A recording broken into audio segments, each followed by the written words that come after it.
Hey everyone! Today, I'll show you how to install Java on Windows. First, open your browser and go to the official Java download page. Type this URL into the address bar. Once the page loads, scroll down and find the section for Windows. Choose the installer based on your system type, most likely the x64 installer. Click the download link and accept the license agreement if prompted.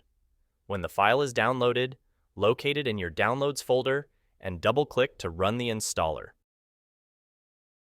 The Java Setup Wizard will open. Click Next.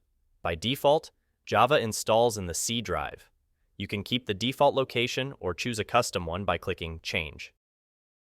Click Next to start the installation. Wait for the installation to finish.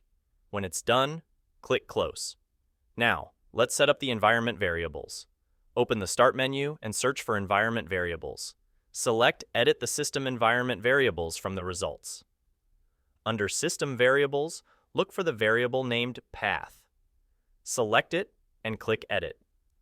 In the Edit window, click New and add the path to the bin folder of your Java installation.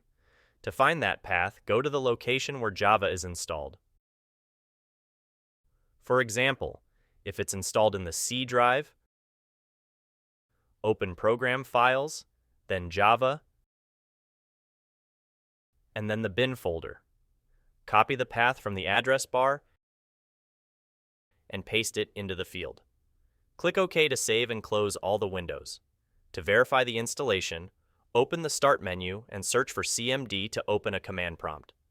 Type this command,